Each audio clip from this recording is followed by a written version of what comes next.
নাই। এখন যারা দেশ চালাচ্ছেন এরা কি সৎ? কথা বলেন, সৎ? একজন বেনমাজি কখনো সৎ হতে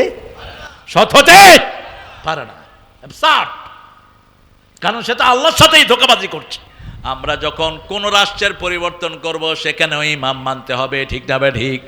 মনে করো না মুসলমান দুর্বল, মুসলমান শুধু ধৈর্য ধারণ করে কার জন্য? আল্লাহর জন্য। সামনে আসতেছে ইসলাম নিয়ে যারা দুই নাম্বারই করছো, সামনে মারার জন্য তৈরি হও। ডাক দিবে, না শুনলে ঝাড়ু পিটা করে লয়ে যাবে। এই দিন থাকবে না। যেমন আমার নবী সাল্লাল্লাহু আলাইহি ওয়াসাল্লাম 13 বছর খেয়েছেন, 10 বছর প্রতিবাদ করেছেন, 10 লক্ষ বর্গ মাইল ইসলামে চলে এসেছে। তবে আগে কখনো আমরা করব না, আক্রান্ত হলে জবাব দেব, ঠিক না ঠিক? মনে করো না মুসলমান দুর্বল, মুসলমান শুধু ধৈর্য ধারণ করে কার জন্য? আল্লাহর জন্য। আমরা কারো উপর চড়াও হব না। আমাদের সিদ্ধান্ত একসাথে, আমরা সিদ্ধান্ত নেব, আমরা কোরআনের সামনে রেখে আমরা আমাদের পথ চলবো, ঠিক না ঠিক? আমরা বিচ্ছিন্ন কোনো কাজ করব না। যেমন আমরা নামাজে ইমাম মানি, সমাজে ইমাম মানি, জানাজায় ইমাম মানি, সবখানে ইমাম মানি। আমরা যখন কোন রাষ্ট্রের পরিবর্তন করব সেখানেও ইমাম মানতে হবে, ঠিক না ঠিক? এবার যখন খায় না তখন থাপ্পড় মারলো, মারতে মারতে সবগুলোর মাথা শেষ, পা শেষ, হাত শেষ। নমরুদ এসে দেখে সর্বনাশ। মান ফাআলা হাযা বিআলিহাতিনা ইয়া ইব্রাহিম। লোকেরা বলল এটা করলো কে? সব লোকেরা বলল একটা যুবক আছে, তার নাম ইব্রাহিম। তার নাম কি? এগুলোর বিরুদ্ধে মাঝে মধ্যে কথা বলে। হাতুহুম বিআয়ুনিন নাস, তাকে নিয়ে আসো। ইব্রাহিম আলাইহিস সালামকে নিয়ে আসলেন। পৃথিবীর সবচেয়ে সুন্দর মানুষের একজন, সবচেয়ে সুন্দর ছিলেন আদম, তারপরে ছিলেন ইব্রাহিম আলাইহিস। ইব্রাহিম আলাইহিস সালামের পুরো সৌন্দর্য পেয়েছেন মুহাম্মদ রাসূলুল্লাহ। এই এখানে কথা করছো কেন? কথা বলবা না? এবার তিনাকে জিজ্ঞেস করলেন, মান ফাআলা হাযা বিআলিহাতিনা ইয়া ইব্রাহিম। হে ইব্রাহিম, আমাদের ইলাহগুলোর সাথে এই আচরণ করলো কে? ইব্রাহিম আলাইহিস সালাম বলছেন, বাল ফাআলা কাবীরুহুম। কি সুন্দর উত্তর দিচ্ছে দেখেন, বাল ফাআলা কাবীরুহুম। তোমাদের বড়টা করছে, তোমাদের বড়টা করছে। এখন নমরুদ নিচের দিকে মাথা, নমরুদ যেখানে মন্ত্রীবর্গ সেখানে। ইব্রাহিম আলাইহিস সালামের বাপ ছিলেন ধর্মমন্ত্রী। কি মন্ত্রী? ধর্মমন্ত্রী। সুম্মানু কিসু আলা রুউসিহিম, সবগুলোর মাথা নিচের দিকে আর ইব্রাহিমের মাথা উপরের দিকে। সুবহানাল্লাহ। কারণ যারা আল্লাহকে সেজদা দেয় তাদের মাথা উপরে থাকে, যারা আল্লাহকে সেজদা দেয় না, পৃথিবীর যা কিছু পায় তারা সব কিছুর সাথে মাথা নোয়ায়, ঠিক না ঠিক? তা আপনারা দিলেন না কেন? কোরআন কি শুধু জামাতের? কথা বলেন না কেন? কোরআন সব মুসলমানদের, ঠিক না ঠিক? কেন বিএনপির লোকেরা কোরআন পড়বে না? কেন আওয়ামী লীগ কোরআন দিয়ে চলবে না? কোরআন তো আল্লাহর কিতাব, ঠিক না ঠিক? আল্লাহর আকাশের নিচে যেমন থাকো, আল্লাহর কিতাবও তেমন মানতে হবে, ঠিক না ঠিক? আল্লাহর অক্সিজেন যেমন গ্রহণ করো, আল্লাহর কিতাবও তেমনি গ্রহণ করতে হবে। এটা কার কথা? আমার বানানো কিছুই নয়। সূরা আর রহমান আল্লাহ বলছেন, এসেছেন আমাদের প্রিয় স্যাররা, প্রাইমারি, হাই স্কুল, ইউনিভার্সিটি, কলেজের স্যাররা, বিভিন্ন পেশায় জড়িত আবাল বৃদ্ধা বনিতা, পর্দার আড়ের মা বোনেরা, এসেছেন হিন্দু সম্প্রদায়ের ভাই বোনেরা, যতজন এসেছেন আল্লাহ সবাইকে কোরআনের জন্য কবুল করুন। আল্লাহ সবার জীবনের গুনাহগুলো মাফ করে দিন। ইসলামের মতো এত ব্যাপকতা কোনো ধর্মে নাই। ইসলাম সবার জন্য দোয়া করে, আলহামদুলিল্লাহ বলে। সব নবীদের একটি দোয়া, সব নবীরা একটা দোয়া করতেন, রাসূল ওই দোয়াটা সবচেয়ে বেশি করেছেন, রাব্বানা আতিনা ফিদ দুনিয়া হাসানাতাও ওয়া ফিল আখিরাতি হাসানাতাও ওয়া কিনা আযাবান নার। আমিন বলেন। আতিনা আমাদের সবাইকে দেন, শুধু মুসলমানকে নয়, যত মানুষ সবাইকে দেন, ফিদ দুনিয়া হাসানা, দুনিয়ার জীবনটা সুন্দর করে দেন, আখিরাতের জীবন সুন্দর করে দেন। আমাদের সবাইকে জাহান্নামের আগুন থেকে আপনি বাঁচিয়ে দেন। মরা লাশ যখন সামনে নিয়ে দাঁড়ান তখন একটা শব্দ মরা লাশের জন্য বলেন, আর বাকি সব সমস্ত মানুষের জন্য। اللهم اغفر لي حينا وميتنا وشاهدنا وغائبنا وصغيرنا وكبيرنا وذكرنا وأنثانا। হে আল্লাহ, আমাকে মাফ করে দেন, সব জীবিতকে মাফ করেন, মরাকে মাফ করেন, পুরুষকে মাফ করেন, মহিলাকে মাফ করেন, উপস্থিত অনুপস্থিত সবাইকে আপনি মাফ করে দেন। এই জন্য সারা পৃথিবীর ধর্ম হওয়া দরকার ইসলাম, ইসলাম, ইসলাম। অন্য কোন ধর্ম আল্লাহর কাছে গ্রহণযোগ্য নয়। ঠিক না বা ঠিক? আল্লাহ বলছেন সূরা তাহা, কোন সূরা? সূরা তাহা। তাহা অনেকেই বলেন রাসূলের নাম, কিন্তু এটা কোরআনের খেলাফ হয়ে যায়। কোরআন বলছে লা ইয়ালামু তা'বীলাহু ইল্লাল্লাহ। হরফে মুকাত্তাআত যেগুলো বিচ্ছিন্ন হরফ, এগুলোর অর্থ আল্লাহ ছাড়া আর কেউ। আলিফ লাম মিম অর্থ জানেন কে? ইয়াসিন অর্থ জানেন কে? তারপরে অনেক মুফাসসিরিনে কেরাম লিখেছেন তাহা ইয়াসিন রাসূলকে বোঝানো হয়েছে। হয়তো কোনো ইন্ডিকেশন তিনারা পেয়েছেন। তাহা মা আনজালনা আলাইকাল কুরআনা লিতাশকা। এই কোরআন আপনাকে কষ্ট পাওয়ার জন্য নাজিল করি নেই, কিন্তু এখন কোরআন আছে, মুসলমানদের কষ্ট আছে। ঠিক না বে ঠিক? কারণ মুসলমান কোরআনের কাছে যায় না, কোরআন পড়ে না, কোরআন অধ্যয়ন করে না, ভিতরে কি আছে জানে না। এখন একটা ঔষধ আপনাকে ডাক্তার দিয়েছে খাওয়ার জন্য, আপনি প্রত্যেকদিন তেলাওয়াত করে ধুয়ে দেন, এটা আপনি গিলেন না, আপনার রোগ ভালো হবে? ভালো হবে? রোগ ভালো হবে না। এই 30 পারা কোরআনে আল্লাহ বলছেন কি করতে হবে। এই 30 পারা কোরআনের শুরু থেকে শেষ পর্যন্ত বিষয় কি বলেন? বিষয় পড়া। আপনি করছেন কেন? স্টেজে তো কোরআনের বিষয় কি? মানুষ। বলেন, জোরে বলেন কি? আরো জোরে। মানুষ। Subject matter of Quran human being, মানুষ। মানুষকে নিয়েই কথা বলেছে কোরআন, মানুষ এবং জিন। মানুষ এবং জিন। সূরা জারিয়ার 53 নম্বর আয়াতে আল্লাহ উল্লেখ করছেন ওয়া মা খালাকাতুল জিন্না ওয়াল ইনসা ইল্লা লিয়াবুদুন। শুধু ইবাদতের জন্য আমাদেরকে সৃষ্টি করেছেন কে? আল্লাহ। এখন ইবাদতটা বুঝতে হবে। আজকে জিকিরের উপর কথা বলবো, আল্লাহ তৌফিক দান করুক। জিকির কিসের উপর? জিকির। জিকিরের থেকে যে মুখ ফিরিয়ে নেয়, সূরা তাহার 124 নম্বর আয়াতের ভিতরে আল্লাহ উল্লেখ করছেন ওয়ামান আ'রাদা আন যিকরি ফাইন্না লাহু মাঈশাতান দানকা ওয়া নাহশুরুহুম ইয়াওমাল কিয়ামাতি আ'মা। আল্লাহ রাব্বুল আলামিন বলছেন যে আমার জিকির থেকে মুখ ফিরায়, আ'রাদা, সে মুখ ফিরিয়ে নিল। যেমন আজান হলো, আপনি নামাজ পড়লেন না, আপনি কি করলেন? মুখ ফিরিয়ে নিলেন। পর্দা ফরজ, আপনি পর্দা মানলেন না, আপনি কি করলেন? মুখ ফিরিয়ে নিলেন। মানুষের যাকাত দেয়া সুন্নত না নফল? আর জোরে। কিন্তু যাকাত দিলেন না, আপনি মুখ ফিরিয়ে নিলেন। ওমা আ'রাদা আন যিকরি ফাইন্না লাহু মাঈশাতান দনকা। যে আমার জিকিরি থেকে মুখ ফিরিয়ে নেয়, আমি যন্ত্রণা দিয়ে তার জীবনকে ভরে দেই। কে বলছেন? সংকীর্ণতা দিয়ে ভরে দেই। সে খাবে দাবে ফুর্তি করবে, কিন্তু মনে কোনো শান্তি। দুনিয়াতে কাফেররা সুখ করে, কিন্তু তাদের মনে কোনো শান্তি নাই। চারিদিকে তাকিয়ে দেখেন, যেগুলো বেনামাজি, এদের ঘরেও শান্তি নাই, ভিতরেও শান্তি নেই। এরপরে আল্লাহ বলছেন শুধু এখানেই থামলেন না, নাহশুরুহুম ইয়াওমাল কিয়ামাতি আ'মা। যারা আল্লাহর জিকির থেকে মুখ ফিরিয়ে নেবে, কিয়ামতের ময়দানে তাদেরকে অন্ধ করে তুলে দিবেন কে? অন্ধ। আপনি চোখে দেখবেন না। আপনি বলবেন লিমা হাশারতানি আ'মা ওয়া কাদ কুনতু বাসীরা। Why you brought me as a blind person? আল্লাহ, আমাকে আপনি অন্ধ করে তুললেন কেন? I was very good eye-sighted person, আমার তো খুব সুন্দর চোখ ছিল। وكذلك أتتك آياتنا فنسيتها وكذلك اليوم تنسى। তোমার কাছে আমার আয়াতগুলো এসেছিল, আমার নামাজের আয়াত, আমার যাকাতের আয়াত, আমার পর্দার আয়াত, আমার ইসলামী শাসনের আয়াত, দেশ ইসলামী আইনে চলানোর আয়াত, সব আয়াতগুলো তোমার কাছে এসেছিল।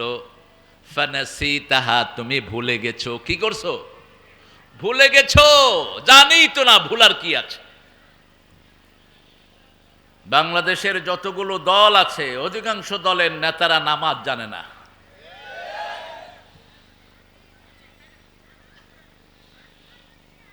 একজন দলের নেতাকে জিজ্ঞেস করবেন ওযুর কয়টা ফরজ।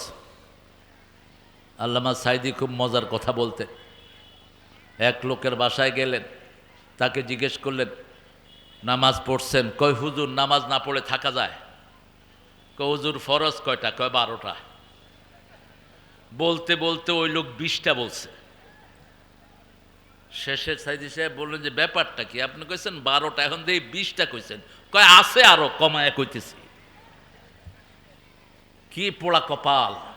ফরজ গোসল জানে না ছেলেরা, মেয়েরা জানে না ফরজ গোসল। স্কুলগুলোতে শেখানো হয় না। আল্লাহর আয়াত থেকে অনেক হাজার গুণ দূরে আমরা, ঠিক না বা ঠিক?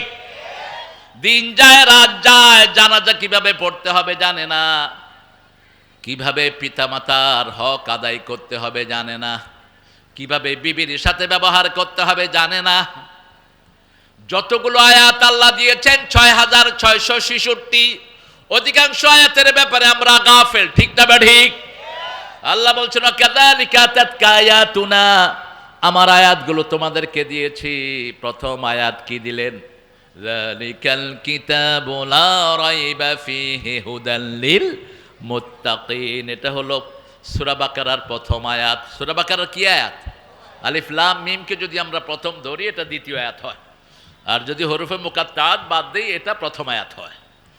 যালিকাল কিতাব, এটা ওই কিতাব যার ভিতরে কোনো সন্দেহ নাই। এখন এই কিতাব থুইয়া অন্য সব কিতাব পড়ে, শুধু এই কিতাবই পড়ে না। এটা যাও পড়ে রমজান একটু শুনে, বাস এতটুকুই। কিন্তু এত দ্রুত শুনে যে পড়ে হেও বুঝে না, যারা শুনে হেরাও কি পড়ে, শুধু দৌড়াতে থাকে।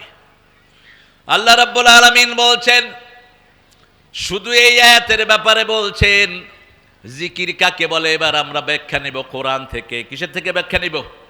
কোরআন থেকে। সূরা হিজরের 9 নম্বর আয়াতে আল্লাহ বলছেন ইন্না নাহনু নাযালনাল যিকরা ওয়া ইন্না লাহু লাহাফিজুন। কোরআনকে জিকির করে নাজিল করেছি, এই কোরআনকে হেফাজতের দায়িত্ব নিয়েছেন কে? কোরআন হেফাজত করবে যারা, তাদেরকে হেফাজত করবেন কে? একটা দলকে বাংলাদেশে নিষিদ্ধ করে দেয়া হয়েছিল, ওই দলকে আবার সিদ্ধ করে দিয়েছেন কে? আল্লামা সাইদি সাহেবকে চিনেন তো আপনারা, না? আপনাদের চাপাইতে আসতেন তো, তিনি খুব আসতেন। তিনি বলছিলেন যে আমাকে যদি কেউ মেরে ফেলে, যেই হোক, 1 বছরের মধ্যে ওই দলের কোনো চিহ্ন বাংলাদেশে থাকবে না। যে মাহফিলে কথাটা বলছিলেন আমি পাশেই বসা, ওনার বগুড়ার বনানীর মাহফিল। কত আগে দেখেন, প্রায় 20 বছর 15 বছর আগে। আবার তিনি বলে গেছেন এই বাংলাদেশ একটা শান্তির দেশ, এখানে যারা কোরআন দিয়ে দেশ চালাতে চাইবে তাদের উপর বিপদ মুসিবত আছে না নাই? কত রকমের কষ্ট তাদেরকে সহ্য করতে হয়। সব নবীরা কষ্ট সহ্য করেছেন, আমরাও কষ্ট সহ্য করতে রাজি। আমার রাসূল মায়ের খেয়েছেন, আমরাও মায়ের খেতে রাজি। সব নবীদের উপর অত্যাচার এসেছে, আমাদের উপরে অত্যাচার আসবে কোরআনের জন্য, এতে আমাদের মন খারাপ নয়, ঠিক না বা ঠিক? চাপাইতে বোধহয় অত্যাচার আসে নাই। এই মাহফিল কমিটির বহু ছেলে এলাকায় থাকতে পারে নাই, এলাকায় থাকতে পারে নাই, পালিয়ে পালিয়ে বেরিয়েছে। কিন্তু তারা প্রতিশোধও নেয়নি, কারণ ইসলামের জন্য যদি কেউ মাফ করে দেয় আল্লাহ আরো বড় রেজাল্ট দান করে, ঠিক না বা ঠিক? প্রতিশোধ আছে যেখানে, হিংসা আছে সেখানে, আর ক্ষমা আছে যেখানে, উদারতা আছে সেখানে। আল্লাহ রাব্বুল আলামিন বলছেন যদি আমার কোরআনকে হেফাজত করো। আপনারা বলেন তো এই বাংলাদেশের মধ্যে কোন দলের লোকেরা সবচেয়ে বেশি কোরআন পড়ে? কষ্ট পাবেন না তো? একটু খোলামেলাই কথা বলছি। কোন দলের লোকেরা সবচেয়ে বেশি মায়ের খেয়েছে গত 17 বছর? কোন দলের লোকদেরকে ফাঁসি দিয়ে দেয়া হয়েছে? বেছে বেছে 5 জন মানুষকে ফাঁসিতে ঝুলানো হলো। এই 5 জনের সাথে আমি ছোটবেলা থেকেই আমি দেখে আসছি 5 জনকে। আল্লাহ 5 জনকে আপনি মাফ করে দেন। সালাউদ্দিন কাদের চৌধুরীকেও কাছ থেকে দেখেছি, আল্লাহ তাকেও আপনি মাফ করে দেন। আমরা আল্লাহর কিতাবকে নিয়ে থাকবো, কোরআনের বাহিরে আমরা যাব না। রাজি আছেন না নাই? এখন আমরা বলবো আল্লাহ কোরআন সহজ না কঠিন? আমাদের দেশে এক জাতীয় লোক আছে, ওরা বলে কোরআন কঠিন। কোরআন তুমি পড়ো না, আলেমরা কোরআন পড়বে, তুমি শুধু শুনে থাকো। কিন্তু সূরা কামার কোন সূরা? সূরা কামার কোন সূরা? সূরা কামারের 17, 22, 32, 40 এই 4টা আয়াতে আল্লাহ একটা কথা বলেছেন। 4টা আয়াতে কয়টা কথা? একটা কথা বলেছেন, ওয়ালাকাদ ইয়াসসারনাল কুরআনা লিযিকির ফাহাল মিন মুদ্দাকির।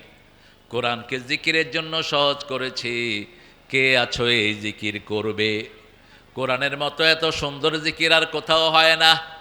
যখন নামাজে দাঁড়াই সূরা ফাতিহা বলতে দিলে পড়া আসে না, কিন্তু যখনই নামাজে দাঁড়াই আলহামদু বললেই পুরা সূরা আল্লাহ জবানে এনে দেয়। ঠিক না বে ঠিক? রমজান মাসে এতবার এই কোরআন শুনি কিন্তু কোনো বিরক্তি ধরে না। যত হুজুরের কাছে যত রকম কোরআন শুনি, সূরা ফাতিহা এক এক হুজুর পড়ে এক এক রকম মজা লাগে। সহজ করে দিয়েছেন কে? হাফেজরা 30 পারা পড়ে, কোনো সমস্যা হয় না। কিভাবে হাফেজরা পড়ে? হাফেজরা যখন চেষ্টা করে তাদের ভিতরে কোরআন ঢুকিয়ে দেন কে? রাসূল সাল্লাল্লাহু আলাইহি ওয়াসাল্লাম ইবনে মাসউদকে বলতেন, উতলু আলাইয়া মিনাল কোরআন। ইবনে মাসউদ তুমি আমার উপর কোরআন তেলাওয়াত করো। ইবনে মাসউদ রাদিয়াল্লাহু আনহু বলতেন, আকরা ওয়া আলাইকা উনজাল ওয়া আলাইকা নাজাল। আমি আপনার উপর পড়বো অথচ আপনার উপর কোরআন নাজিল হয়েছে, আমি পড়বো। রাসূল সাল্লাল্লাহু আলাইহি ওয়াসাল্লাম বললেন, আমি অন্যের কাছে তেলাওয়াত শোনাকে পছন্দ করি। আমরা বললাম, আল্লাহ এই কোরআন শুনলেও কি কোনো সওয়াব দিবেন নাকি? এমন একটা কিতাব পৃথিবীতে আর দ্বিতীয়টা হয় না, যেটা ধরলে সওয়াব, শুনলে সওয়াব, মানলে সওয়াব। কত সওয়াব সেটাও কোরআনে আছে না নাই? ধরলে সওয়াব, মানলে সওয়াব, দেখলে সওয়াব। আল্লাহ আমরা বললাম, আল্লাহ শুনলে কত সওয়াব। সূরা আনআমে আল্লাহ বলছেন, ইযা কুরিয়াল কুরআনু ফাসতামিউ লাহু ওয়া আনসিতু লাআল্লাকুম তুরহামুন। যখন কোথাও কোরআন পড়া হয় আগে দিবে মন, তারপরে দিবে কান। তাহলে তোমাকে রহমত দান করে দিবেন কে? আল্লাহ রাব্বুল আলামিন রহমত দান করে দিবেন। এই কোরআনকে প্রথম আল্লাহ বলেছেন জিকির। কোরআনের নাম কি? আরো জোরে বলেন। সূরা বাকারার 152 নম্বর আয়াতে বলছেন, এই জিকিরকে তোমরা করো। তোমরা যদি আমার কোরআনের জিকির করো, আমি আল্লাহ নিজে তোমাদের জিকির করব। ফাযকুরুনি পড়েন, ফাযকুরুনি আযকুরকুম ওয়াশকুরুলি ওয়ালা তাকফুরুন। তোমরা আমার জিকির করো, আমি তোমাদের জিকির করব। আমরা বললাম, আপনি আমাদের জিকির কিভাবে করবেন? রাসূল সাল্লাল্লাহু আলাইহি ওয়াসাল্লাম জবাব দিচ্ছেন, আযকুরুকুম বিল মাগফিরাহ। তোমরা যখন আল্লাহর কোনো কিছুর জিকির করবা, যেমন আপনি আল্লাহর আইনে ক্ষেতের আইল চালাচ্ছেন, ক্ষেতের আইলগুলো আপনি সোজা রেখেছেন, আপনার জিকির করবেন কে? আপনি রাস্তা দিয়ে হাঁটছেন, কোনো মেয়ের দিকে তাকাচ্ছেন না। আপনার এই যে মেয়ের দিকে তাকাচ্ছেন না, এটাও আল্লাহর আইন। কারণ আল্লাহ বলছেন সূরা নূরের ভিতরে, কুল্লিল মুমিনিনা ইয়াগুদ্দু মিন আবসারিহিম ওয়া ইয়াহফাযু ফুরুজাহুম, কুল্লিল মুমিনাতি ইয়াগুদ্দুনা মিন আবসারিহিন্না ওয়া ইয়াহফাযনা ফুরুজাহুন্না। পুরুষদেরকে বলে দাও তারা যেন চক্ষুটাকে অবনত রাখে, লজ্জাস্থানকে হেফাজত করে। মেয়েদেরকে বলে দাও মেয়েরা যেন চক্ষুটাকে হেফাজত করে, লজ্জাস্থানকে হেফাজত করে। কার কথা? একটার সাথে আরেকটা লিঙ্ক। চোখ প্রথম দেখে, তারপরে মন সিদ্ধান্ত দেয়। ঠিক আপনি ভিডিওতেও দেখবেন না, আপনি মোবাইলেও দেখবেন না, যেটা দেখা নিষেধ সবখানে নিষেধ। ঠিক না বা ঠিক? ছেলেরা এখন বের করে নিয়েছে, একবার তো দেখা জায়েজই আছে। আপনাদের এখানে না, একবার দেখে না। আপনি রাস্তা দিয়ে হাঁটছেন, অন্য ধর্মের লোকেরা থাকতে পারে, আমার মুসলমান মেয়েরা পর্দা করবে, এটাই স্বাভাবিক। যেই মুসলমান মেয়ে পর্দা করে না, ও কিয়ামতের ময়দানে অন্ধ হয়ে উঠবে। যে মুসলমান ছেলে নামাজ পড়ে না, কিয়ামতে অন্ধ হয়ে উঠবে। আল্লাহর জিকির যেটাই ছাড়বেন, সেটার জন্য আল্লাহ কি করে দিবেন? অন্ধ করে দিবেন। শুধু সেটা নয়, সূরা বনী ইসরাঈলের 97 নম্বর আয়াতের মধ্যে আল্লাহ রাব্বুল আলামিন বলছেন, অনাহশুরুহুম ইয়াউমাল কিয়ামাতে আলা উজুহিহিম উমিয়ান ওয়া বুকমান ওয়া সুম্মা। আল্লাহ রাব্বুল আলামিন বলছেন, যারা আমার কোরআন মানে না, যারা আমার ইসলাম মানে না, কিয়ামতের ময়দানে আমি তাদেরকে একত্রিত করে দেব। প্রথম তারা থাকবে অন্ধ, তারপরে তারা থাকবে বধির। বধিরে আপনারা কি বলেন? বহিরা, সারসে কাম, বহিরা। মাশাআল্লাহ, বধির কে বহিরা, অন্ধ, বধির, আরেকটা কি? বোবা, কথা বলে না, ব্যা করে। এটা কি? কালা। এটা কি? কালা। তাহলে অন্ধ, তারপরে কানেরটা হলো বহিরা আর কালা। কি থাকলো? আর কিছুই থাকলো না। এখন চিন্তা করেন, কারা কারা এই অবস্থায় আল্লাহর কাছে উঠতে চান? কোরআন মানেন তো? বিশ্বাস হয়? দেখি কার কার হয় না, একটু হাত তোলেন তো।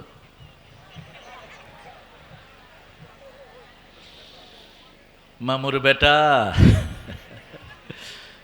এই কোরআন সত্য কি মিথ্যা বলেন? কতটুক সত্য, কতটুক? এটাতে কোনো সন্দেহ?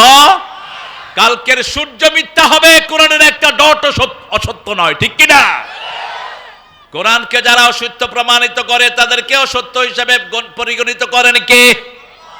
আপনাদের হাসিনা ইসকনকে জায়গা দিছে উত্তরাতে, 32 কাঠা জায়গা দিয়েছে মাত্র 1 লাখ টাকায়। এই ইসকনের শয়তানেরা সারা দেশে প্ল্যান নিয়েছে, আমাদের মুসলমান মেয়েদের পেটে হিন্দু সন্তানের জন্ম দিবে। প্রত্যেকটা ইউনিয়নে তাদেরকে এস্টাবলিশ করে থুয়ে গেছে হাসিনা। এই জন্য আমরা এই সমস্ত শয়তানদের সাথে আমাদের কোনো সম্পর্ক থাকবে। কিন্তু আমাদের ওই আওয়ামী লীগের মধ্যে অনেক ভাই আছেন, নামাজ পড়েন, রোজা করেন, আছেন না নাই? ভাইরা, আপনার নামাজ পড়েন, রোজা করেন। আপনি যখন নামাজ পড়েন তখন আপনি মুমিন, তখন আপনি কি?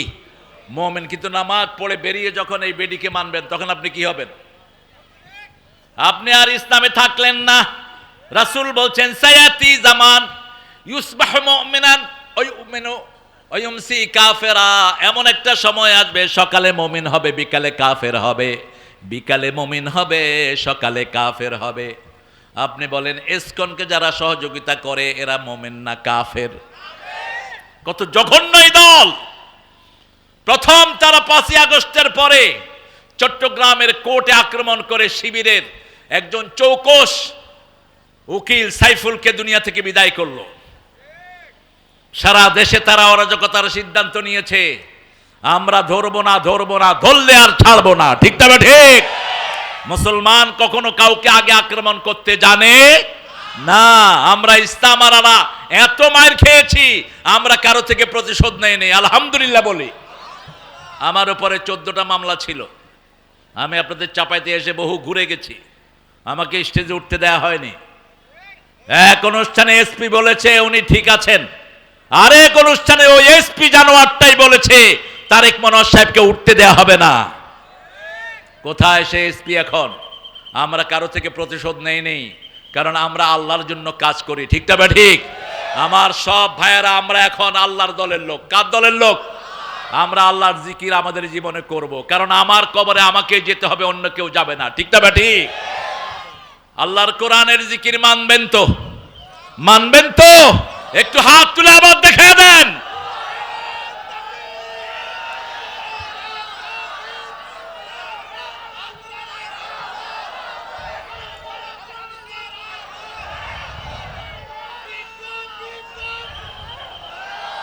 আল্লাহ আমার ভাইদেরকে কবুল করুন।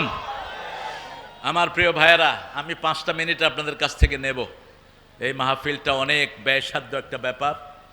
ছেলেরা আপনাদের কাছে যাবে, একটু ছেলেদেরকে আপনারা যতটুকু পারেন আপনারা দান করবেন।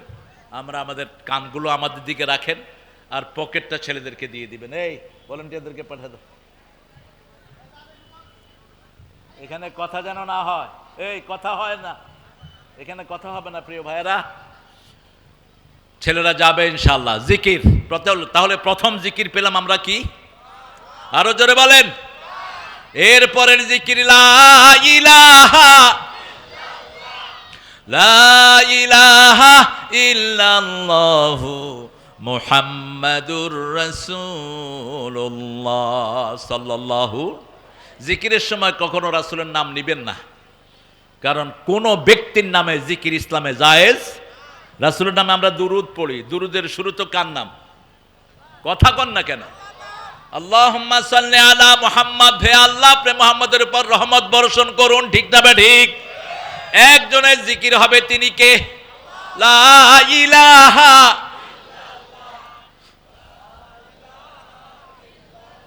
তাহলে 2 নম্বর জিকির হলো লা ইলাহা। একজন সাহাবী রাসূলের কাছে আসলেন। ছেলেরা কোথায় যাচ্ছে না? মায়েরা আপনারা দিবেন। আমি জানি আপনার যারা পুরুষেরা এসেছেন আপনাদের চেয়ে কয়েক গুণ বেশি এসেছেন আমাদের মায়েরা।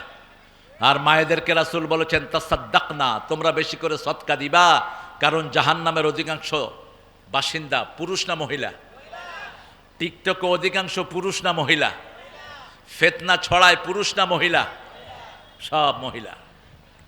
বাংলাদেশ চালাইছে এই পর্যন্ত বেটা না বেডি? বেডি বেডি। এই মহিলারা বেশি যাকাত দিবেন। আলহামদুলিল্লাহ এখানে যারা এসেছেন আল্লাহ সবাইকে মায়েশার মতো কবুল করুক। তাহলে প্রথম জিকির হলো কোরআন, দ্বিতীয় জিকির হলো লা ইলাহা। এবার তৃতীয় জিকির আল্লাহ বলছেন সূরা জুমার 9 নম্বর আয়াত, ইয়া আইয়ুহাল্লাযীনা আমানু ইযা নুদিয়া লিস-সালাতি মিন ইয়াউমিল জুমআহ ফাসআউ ইলা যিকরিল্লাহি ওয়া যারুল বাই', যালিকুম খায়রুল লাকুম ইন কুনতুম তা'লামুন। আল্লাহ বলছেন, ও মুমিনেরা, আমরা মুমিন। আমরা কি? আরো জোরে বলেন। মুমিন আছে যেখানে নামাজ আছে, নামাজ নাই যেখানে ঈমান নাই সেখানে। আপনি এশা ছেড়ে দিয়েছেন, এশা আপনি কাফের। এশা ছাড়া অবস্থা আপনি মারা গেলেন, আপনার সাক্ষাৎ হবে নমরুদের সাথে, হামানের সাথে, ফেরাউনের সাথে। কোন নবীর সাথে আপনার সাক্ষাৎ হবে না। এই জন্য 5 ওয়াক্ত নামাজ পড়তে হবে। কয় ওয়াক্ত? সূরা বনী ইসরাঈলের 79 নম্বর আয়াতের ভিতরে আল্লাহ বলে দিয়েছেন কখন থেকে কখন নামাজ পড়বা। কিমিস সালাতা লিদুলুকিশ শামসি ইলা গাসাকিল লাইলি ওয়া কুরআনাল ফাজর ইন্না কুরআনাল ফাজরি কানা মাশহুদা। সূর্য ওঠার আগ থেকে নিয়ে অস্ত যাওয়ার কিয়দাংশ পর পর্যন্ত তোমরা নামাজ কায়েম করো, ফজরের কোরআন পড়ো। ফজরের কোরআন তোমাদের জন্য কিয়ামতের ময়দানে সাক্ষী হয়ে যাবে। দুনিয়াতেও সাক্ষী, আখিরাতেও সাক্ষী। এজন্য ফজর যারা পড়ে এদের কামাই রুজির দায়িত্ব নিয়ে নেন কে? ফজর যারা পড়ে এদের দায়িত্ব নেন কে? তাহলে 3 নম্বর হলো জিকির হলো নামাজ। 3 নম্বর জিকির কি? জুমার 9 নম্বর আয়াতে, হে মুমিনেরা, যখন মুয়াজ্জিন জুমার দিন আজান দেয় ফাসআউ ইলা যিকরিল্লাহ। আগে বললেন সালাত, আর দ্বিতীয় বললেন যিকরিল্লাহ। প্রথম বললেন তোমরা নামাজের জন্য যখন আজান দেয়া হয় ফাসআউ ইলা যিকরিল্লাহ, আল্লাহর জিকিরের দিকে যাও, কারণ নামাজের শুরু থেকে শেষ পর্যন্ত জিকির হয় কার? আরো জোরে বলেন। তাহলে প্রথম জিকির হলো কোরআন, দ্বিতীয় জিকির কি? লা ইলাহা ইল্লাল্লাহ। তৃতীয় জিকির হলো সালাত। তৃতীয় জিকির কি? সালাত। রাসূলের কাছে একজন সাহাবী আসলেন, এসে বললেন, ইয়া রাসূলুল্লাহ, আমাকে কিছু কথা আল্লাহর জন্য শিখিয়ে দেন। ফ্যানের ব্যবস্থা নাই না? এই ফ্যানটা উঠায় দাও তো, এই ছেলে উঠায় দাও, উঠায় দাও, এত গরম। রাসূল বললেন তুমি পড়ো, আপনারা পড়েন আলহামদুলিল্লাহ, আল্লাহু আকবার, লা ইলাহা ইল্লাল্লাহ, সুবহানাল্লাহ। এই চারটা কালেমা রাসূল তাকে শিখিয়ে দিলেন। তিনি খুব ভালো করে মুখস্থ করে চলে যাচ্ছেন। মসজিদে নববীর গেটের সামনে গিয়ে মনে হলো এই চারটাই তো আল্লাহর জন্য। কার জন্য? আল্লাহর জন্য। আমার জন্য কি? আবার ঘুরে আসলো, ইয়া রাসূলুল্লাহ এই চারটা তো আল্লাহর জন্য, সুবহানাল্লাহ, আলহামদুলিল্লাহ, আল্লাহু আকবার, লা ইলাহা। সুবহানাল্লাহ মানে হলো সবচেয়ে পবিত্র কে? আল্লাহু আকবার মানে হলো সবচেয়ে বড় কে? সব প্রশংসার মালিক কে? আম ভালো মিষ্টি, প্রশংসা কার? আরো নিচে দাও, ওই যে দেখতেছে না তো, এই সাইড থেকে দাও, এই সাইড থেকে দাও, এই সাইড থেকে দাও। সুবহানাল্লাহ, আলহামদুলিল্লাহ, আল্লাহু আকবার, লা ইলাহা ইল্লাল্লাহ, আইন চলবে কার? আহা, মানুষ যে কত বেকুব দেখেন। ইউনূস মহিলা কমিশন একটা গঠন করলো, ডক্টর ইউনূস। এই মহিলা কমিশনের যে কয়টা বেটিরে লাগাইছে, সবগুলো মহিলা 14টা কোরআনের আয়াতের বিরুদ্ধে তাদের নারী কমিশনের 345 পৃষ্ঠা পেশ করেছে। আরো আস্তে কন নাউজুবিল্লাহ। কিন্তু ইউনূস যখন এটা দেখলো, বলল যে দারুণ কমিশন এটা স্থাপিত হয়েছে, মহিলাদের বিরাট উন্নতি হবে। কারণ ইউনূস ইসলামের কিচ্ছু জানে না, একদম গন্ডমূর্খ। ইসলামের ব্যাপারে সে জিরো। কালকে দেখলাম ইটালির এক বেটির সাথে এমনি করে হাত মিলে একেবারে পেটের ভিতরে ঢুকে আছে। একটু জ্ঞান রাখ মূর্খ।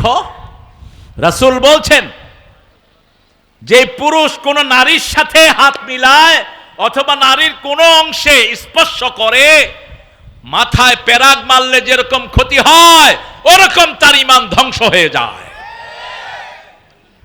পেরাগ চিনেন তো? হ্যাঁ, পেরাগেরে কি কয়? কাটা। এই পেরাগ যদি এখানে মারে জীবন বাঁচবে তো? রাসূল বলছেন মাথায় পেরাগ মারলে যেরকম ক্ষতি হয়, কোন পুরুষের সাথে যদি কোন নারীর শরীর লাগে তার ঈমান এরকম ধ্বংস হয়ে যায়। নারী কমিশনের এই বেটিরা প্রথম কোরআন আয়াতের উপর হাত ধরেছে। আল্লাহ রাব্বুল আলামিন বলছেন সূরা আনআমের 54, আরাফের 54 নম্বর আয়াত, আলা লাহুল খালকল আমর, সৃষ্টি যার, হুকুম চলবে। আমাদেরকে বানাইছেন কে? আমরা যে আল্লাহর সৃষ্টি, এই ব্যাপারে কারো সন্দেহ নাই, ঠিক না ঠিক? হিন্দু ভাইয়েরাও বলে আমরা সৃষ্টিকার, খ্রিস্টানরাও বলে সৃষ্টিকার, মক্কার কাফেররা বলতো মান খালাকাস সামাওয়াতি ওয়াল আরদ, আকাশ জমিন সৃষ্টি করেছে কে? তারা বলতো সায়াকুলুন আল্লাহ, তারা বলতো সব আল্লাহর সৃষ্টি। তাহলে মূর্তির সামনে যাও কেন? সূরা জুমারের ভিতরে তারা জবাব দিয়েছিল ইউকাররিবুনা ইলাল্লাহি যুলফা, আমরা মূর্তির কাছে যাই যাতে মূর্তিগুলো আমাদেরকে আল্লাহর কাছে নিয়ে যায়। অথচ আল্লাহর কাছে যাইতে কোনো ভায়া মিডিয়ার কোনো দরকার। যেমন আমাদের নামাজে আমরাই সূরা পড়ি, ঠিক না ঠিক? আমরাই তাসবিহ পড়ি, আমরাই রুকু করি, যা কিছু চাই আমরা কার কাছে চাই? আল্লাহর কাছে চাই। ভায়া মিডিয়ার কোনো দরকার? এই মাটির মূর্তি কিভাবে মানুষকে নিবে? আল্লাহ রাব্বুল আলামিন সেজন্য স্পষ্ট করে বলছেন মূর্তির সামনে যাবে যারা, দুনিয়াও শেষ আখিরাতও। প্রতি জুমাতে রাসূল সূরা হজের 30 নম্বর আয়াতের শেষ অংশ পাঠ করতেন প্রত্যেক জুমাতে, ইজতানিবুর রিজ্জা মিনাল আওসাম ইজতানিবু কাওলা জুর, তোমরা মূর্তি পূজা থেকে বাঁচো, তোমরা মিথ্যা কথা থেকে বাঁচো। মিথ্যা আছে যেখানে মূর্তি আছে, মূর্তি আছে যেখানে মিথ্যা আছে। হিন্দু ভাইরা, আপনাদের কোনো কিতাবে মূর্তি পূজার পক্ষে একটা লাইন নাই। আপনাদের 60টা কিতাবে মূর্তি পূজার পক্ষে একটা লাইনও নাই। বরং এসেছে যারা মূর্তি পূজা করে তারা পৃথিবীর সবচেয়ে খারাপ মানুষ। কারণ নিজে হাতে মাটি দিয়ে বানায়, বানিয়ে আবার এটাকে কোথায় ফেলে? পানিতে। পানিতে যখন ফেলে চুমু দিয়ে ফেলে, তো কি করে? লাফ দিয়ে ফেলে, এরপরে পা দিয়ে কি করে? নিচের দিকে যা। এখন ভারতের বহু হিন্দু ঠাকুর এখন আলোচনা করছে যেটা নিজেকেই বাঁচাতে পারে না সেটা তোমাকে বাঁচাবে কেমনে? এই মূর্তি তো নিজেকেই বাঁচাতে পারে না। এক মেয়ে তার মায়ের সাথে আসছে মূর্তি পূজা দেখতে, দেখে যে তাদের ভগবান জিহ্বা বের করে আসে, মেয়ে জিহ্বা রসগোল্লা দিয়ে দিছে। এখন রসগোল্লা তো আর ওটা খাইতে পারে না। মেয়ে বলতেছে দেবতা খায় না কেন? তো মা বলতেছে এটা তো আসল দেবতা না, আসল দেবতা উপরে। তো মেয়ে বলতেছে তো তুমি এটার পূজা করো কেন? যেটা উপরে হেটারই পূজা করো। কি সহজ যুক্তি! একই যুক্তি ইব্রাহিম আলাইহিস সালাম দিয়েছেন সূরা আম্বিয়া, মা হাযিহি তামাসিলুল্লাতী আনতুম লাহা আকিফুন। ও বাবা, তুমি এই মূর্তির সামনে হাত জোড় করে ইতিকাফ করছো কেন? বাবা বলছে আজি আসনামুকুম, এটা তোমাদের দেবতা। ইব্রাহিম আলাইহিস সালাম বলছে লা ইউসমা ওয়ালা ইউবসির, চোখেও দেখে না কানেও শুনে না, এটা কেমনে দেবতা হলো? এবার ছেলেকে বাপ বলছে লা আজরিমান্নাক, তোকে পাথর মেরে খুন করব যদি তুই এটার বিরুদ্ধে কথা বলস। আর ছেলে জবাব দিচ্ছে লা আস্তাগফিরান্না লাকা ইলা রাব্বি, আপনি আমাকে পাথর মারবেন, আমি কিন্তু পাথরের জবাব পাথর দিয়ে দেব না, আমি আপনার গুনার জন্য মাপ চেয়ে আল্লাহর কাছে কাঁদব। এই হলো ছেলে বাপের কথোপকথন। বাপ যদি মুশরিক হয় তার সাথে দুর্ব্যবহার করা হারাম, ঠিক না? ঠিক। বাপ যদি ইসলাম নাও মানে আপনি তার সাথে দুর্ব্যবহার করতে পারবেন? মায়ের সাথে দুর্ব্যবহার করা যাবে না, কড়া কথায় কথা বলা যাবে না।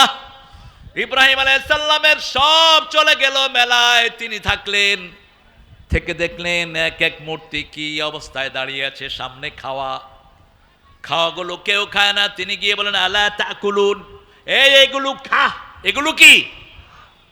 ফামা লাকুম লা তানতিকুন, আরে খায়ও না, কথাও দেখি কয় না। ছোট্ট ইব্রাহিম এবার দিলেন কি দিলেন?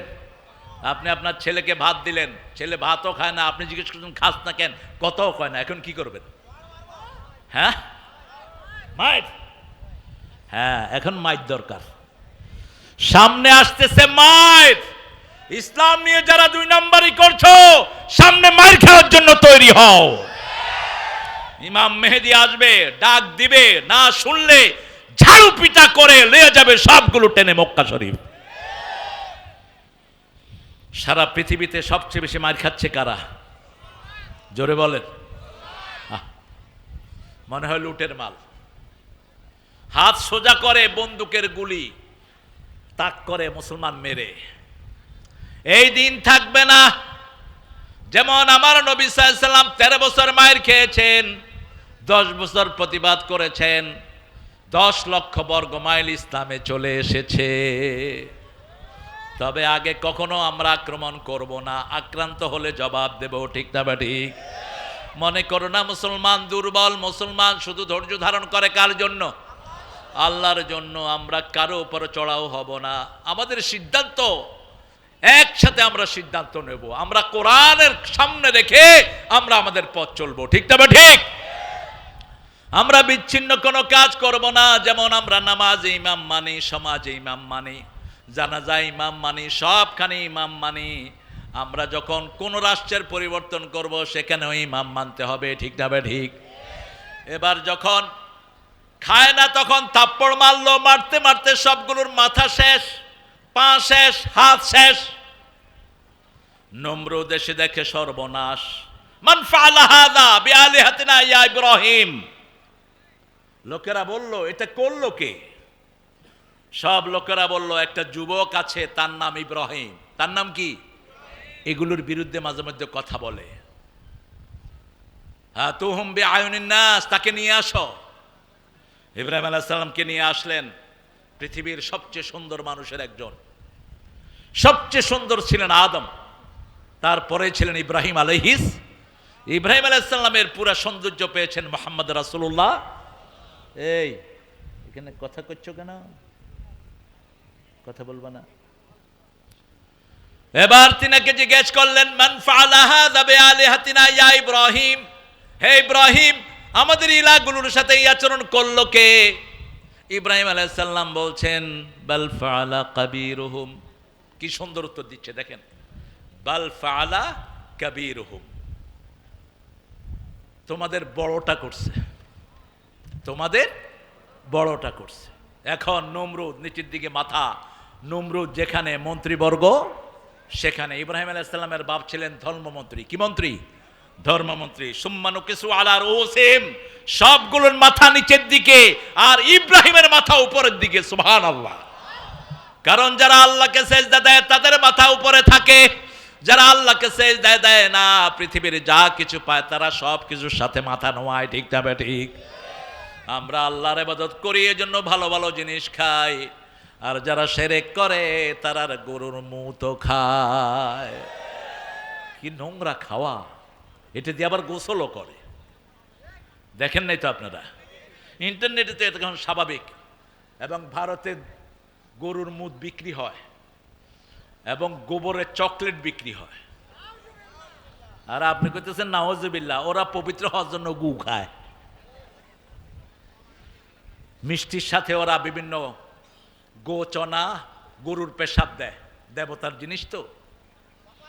এই জন্য হিন্দু ভাইদের ওখান থেকে খাইতে সতর্ক হবেন। জিজ্ঞেস করবেন গরুর মুখ দিছত কিনা। আপনি চেক না করে খাবেন না, না খাওয়াই ভালো, না খাওয়াই ভালো। কিন্তু যেহেতু আমাদের সমাজের তারা অংশ, আমাদের অনেক ভাইয়েরা দেখবেন দোকান হিন্দু ভাইয়ের কিন্তু কর্মচারী মুসলমান। কর্মচারী কি? মুসলমান। সেখানে আপনি চেক করে খান। তবে কোনো গোস্ত জাতীয় জিনিস সেখান থেকে খাওয়া জায়েজ নাই। আপনি ভেজিটেবল নিতে পারেন অথবা অন্য কিছু নিতে পারেন। সেদিনা ইব্রাহিম আলাইহিস সালাম একা, সমস্ত নমরুদের গোষ্ঠী একা একজন তাওহীদের উপরে দাঁড়াবেন, সাহায্য করবেন কে? নমরুদ বলছে, ইব্রাহিম তুমি জানো এগুলো তো কথা বলতে পারে না। তিনি বলছেন উফিন লাকুম আইফকানা আলিহাতান দুনাল্লাহি তুরিদুন, আফসোস তোমাদের জন্য, কেন আল্লাহ ছাড়া এই সমস্ত মূর্তিগুলোকে তোমরা দেবতা বানিয়ে রেখেছো। কোনো কথা না পেয়ে নমরুদ বলছে হাদরিকু ওয়ানসুরু আলিহাতাকুম, তোমরা ইব্রাহিমকে পুড়ে ফেলো যদি তোমাদের দেবতাকে সাহায্য করতে হয়। রাখে আল্লাহ? রাখে আল্লাহ? যুগে যুগে সব নমরুদরা চায় ইব্রাহিমের উম্মতরা যেন বেঁচে না থাকে। ঠিক না ঠিক?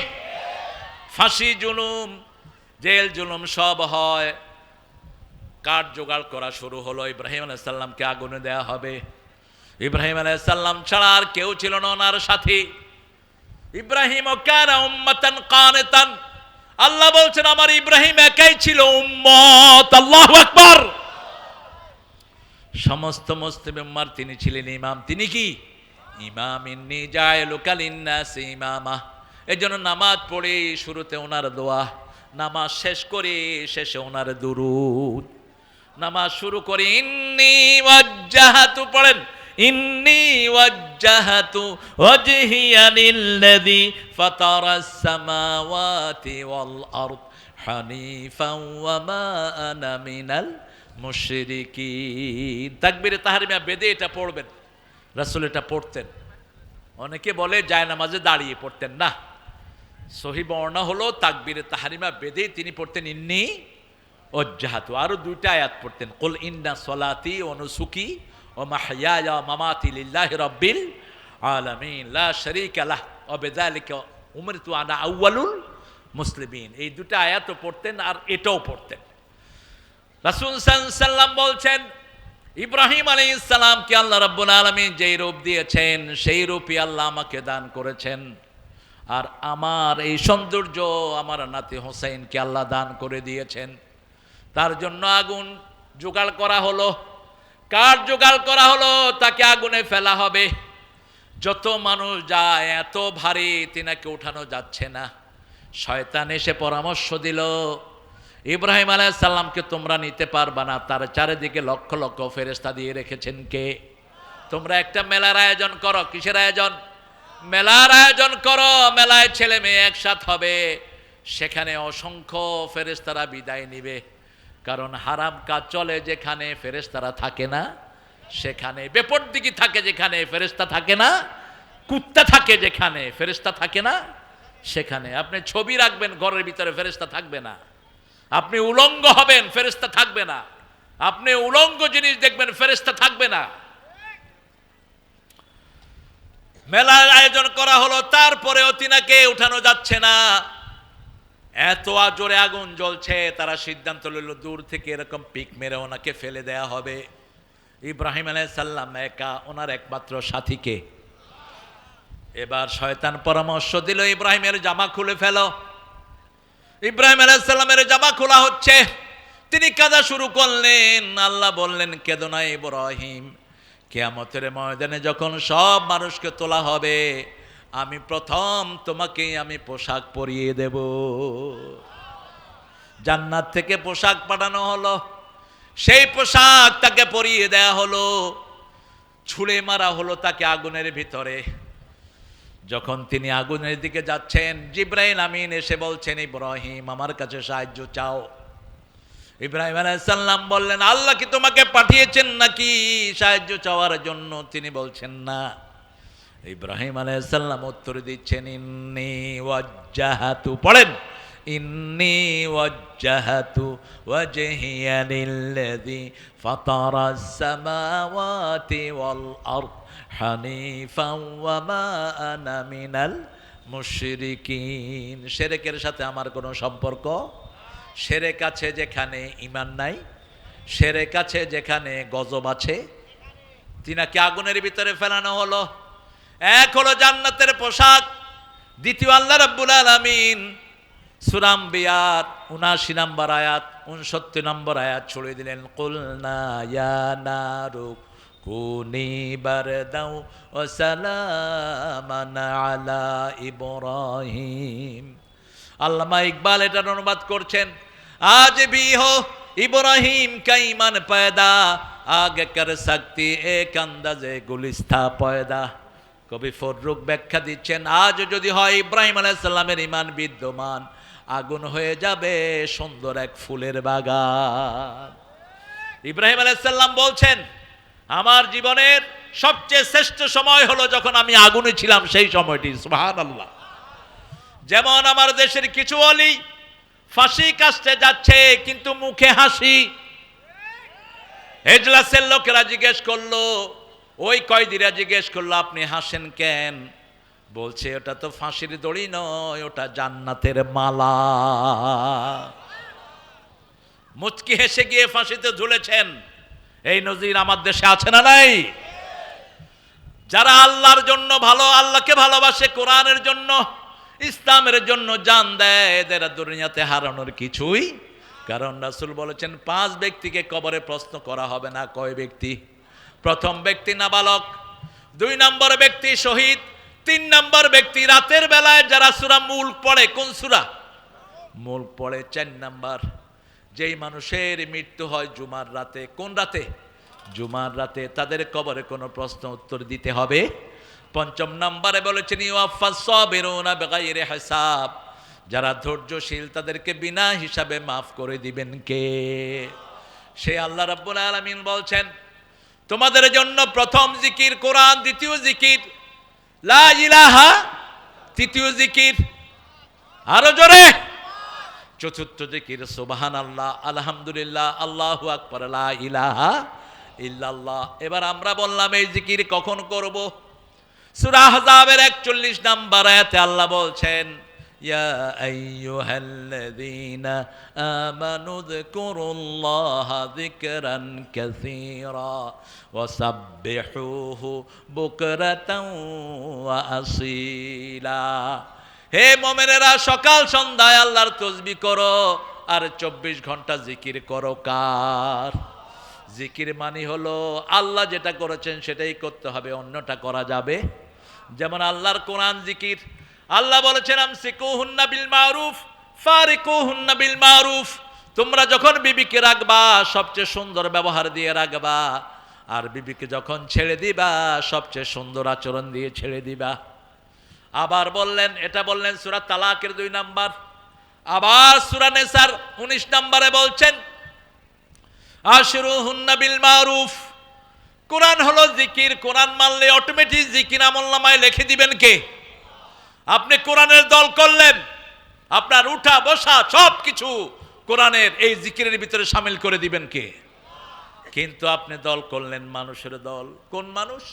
যেই মানুষ জীবনে 1 ওয়াক্ত নামাজ পড়ে নেই। এরকম লোকের দল আছে না নাই? আরো জোরে বলেন। আপনি তার দল করেন কেমনে? দল করতে হবে একজনের, যিনি বানালেন, যিনি দল হবে তার, ঠিক না বা ঠিক? আমরা বললাম আল্লাহ আপনার কোরআন তো জিকির, এই কোরআনের দল করতে হলে কোন দল করব? কোরআনের ভিতরে সেই দলের নাম আছে না নাই? ইন্নাদ-দীনা ইনদাল্লাহিল ইসলাম, আল্লাহর কাছে একমাত্র মনোনীত ব্যবস্থা হলো ইসলাম। আমরা বললাম যদি আমরা ইসলাম না করি কি ক্ষতি হবে? সূরা আল ইমরানের 85 নম্বর আয়াতে আল্লাহ বলছেন, আমাইয়াবতাগি গায়রাল ইসলামি দীনান ফালাই ইউকবালা মিন ওয়া হুয়া ফিল আখিরাতি মিনাল খাসিরিন। কোন ব্যক্তি বা জনগোষ্ঠী যদি ইসলাম ছাড়া অন্য কোন ধর্ম গ্রহণ করে নেয়, তার দুনিয়াও শেষ, আখিরাতও সব ক্ষতির মধ্যে শামিল হয়ে যাবে। কোন ক্ষতি? যেই ক্ষতি থেকে বাঁচার জন্য আল্লাহ 3টা কসম খেয়েছেন। কয়টা? ওয়াল আসর ইন্নাল ইনসানা লাফি খুসর। আল্লাহ বলছেন সময়ের কসম, মহাকালের কসম। আল্লাহ রাব্বুল আলামিন বলছেন ওয়াল আসর ইন্নাল ইনসানা লাফি, নিশ্চয়ই মানুষ, লাম তাকিদ, ইন্না তাকিদ, আর এর লাগিয়েছেন আলিফ লাম ইস্তিগরাকি, অর্থাৎ সমস্ত মানুষ তারপরে নিশ্চিতভাবে ধ্বংসের মধ্যে নিমজ্জিত।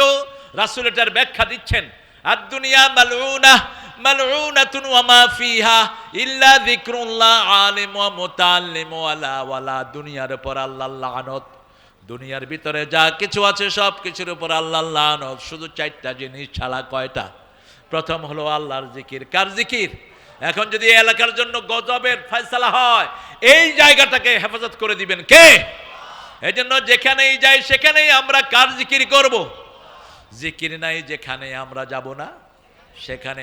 প্রথম হলো আল্লাহর জিকির, এরপরে আলেম ওয়া মুতাআল্লিম, এই জিকির যে শিক্ষা দেয় আর যে এই জিকির শিখে আর এই জিকিরকে যারা অনুসরণ করে তাদেরকে হেফাজত করে দিবেন কে? যেমন নামাজ হলো জিকির, আজান হলেই কোথায়? মসজিদে যেতে হবে। আল্লাহ রাব্বুল আলামিন বলছেন উযকুরুল্লাহ ইযা নাসিত, যখনই তুমি ভুলে যাবা তখনই আবার জিকির করো। কার? রাসূল বসে আছেন মসজিদে নববীতে, বসে বলছেন এই জান্নাতে বড় গাছ লাগাবে কে? সাইয়েদনা আবু হুরায়রা দৌড়িয়ে আসলেন, ইয়া রাসূলুল্লাহ কত বড় গাছ? রাসূল সাল্লাল্লাহু আলাইহি ওয়াসাল্লাম বললেন এত বড় গাছ, একটা গাছের নিচ দিয়ে 700 বছর ঘোড়া চলবে, ছায়া শেষ হবে না। আরো আসতে সুবহানাল্লাহ। সাইয়েদনা আবু হুরায়রা বললেন, ইয়া রাসূলুল্লাহ আমি এই গাছ লাগাতে চাই। রাসূল সাল্লাল্লাহু আলাইহি ওয়াসাল্লাম বললেন তাহলে আমার সাথে পড়ো সুবহানাল্লাহ। আরো জোরে সুবহানাল্লাহ, আলহামদুলিল্লাহ, আল্লাহু আকবার, লা ইলাহা ইল্লাল্লাহ।